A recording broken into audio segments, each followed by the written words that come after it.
दोस्तों आज मैं आपको बताऊंगा ये जो आपने पर्ची वाले गेम सुने होंगे कि कोई रैंडम नंबर निकल गया, उनकी कैलकुलेशंस को समझाऊंगा आपको वो किस तरीके से चलती हैं, क्या मैथमेटिकल फॉर्मेशन रहती है उनकी।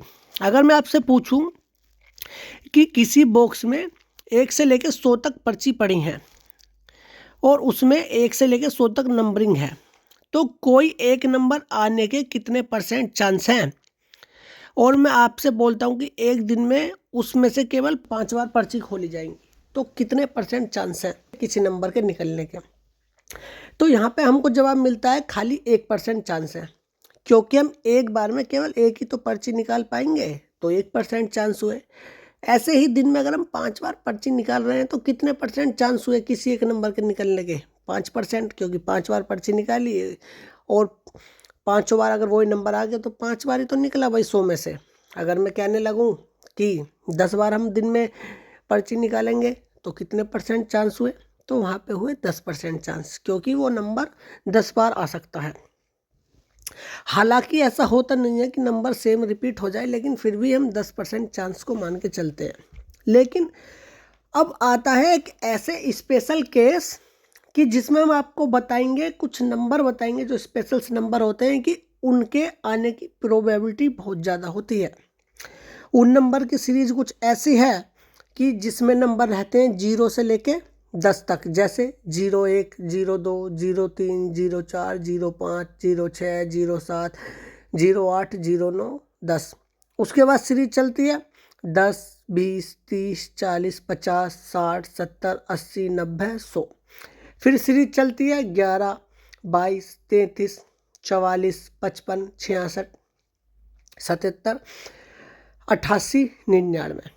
टोटल ये नंबर हो जाते हैं दोस्तों 28। अब हम बोल रहे हैं कि इन 28 नंबर में से कितने % चांस है कि कोई नंबर आ जाएगा। भाई टोटल कितने नंबर हैं 28, 100 में से कितने % चांस हुए कि उन 28 नंबर में से कोई नंबर निकल सकता है। 28% चांस हुए। इसका मतलब कि जब भी हम पर्ची निकालेंगे तो हमारे 28% चांस है कि उन 28 नंबर में से हमारी पर्ची आ जाए, जो हमने 28 नंबर चुने हुए हैं। मतलब अगर दिन में हम 6 बार पर्ची निकाल रहे हैं तो इसका मतलब क्या हुआ कि हम 6 से 28% की मल्टीप्लाई कर देंगे।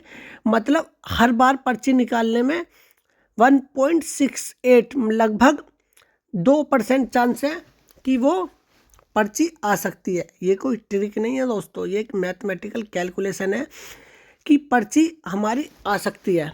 अब हम आपसे बोलने लगे कि भाई कितने % चांस है कि हमारा नंबर ना आए, क्योंकि हमने 28 नंबर दिए हैं तो 72 नंबर बचे।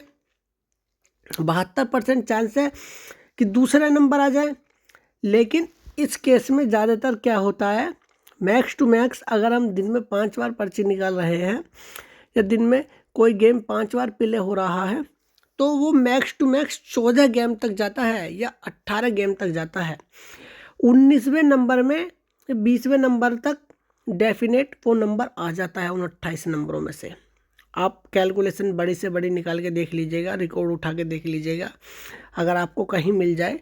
वो जो नंबरिंग वाला चलता है, सैनेरियो चलता है, गेम चलता है, उसमें आपको यही कैलकुलेशन नज़र आएगी। आप देखेंगे कि ये जो मैंने आपको 28 नंबर बताए हैं, इन 28 नंबर में से काफ़ी नंबर रिपीट होते दिखेंगे। दिन में 2-2 बार आ रहे हैं उन नंबर में से रिपीट होते दिखेंगे। ये ही प्रोबेबिलिटी रहती है, ये कोई तुक्का नहीं है, ये एक मैथमेटिकल प्रूवन केस है। आप भी इसको खुद, अगर आपने पढ़ी होगी 10th 12th में प्रोबेबिलिटी पढ़ी होगी, तो उसमें आप इस कैलकुलेशन को खुद भी कर सकते हैं।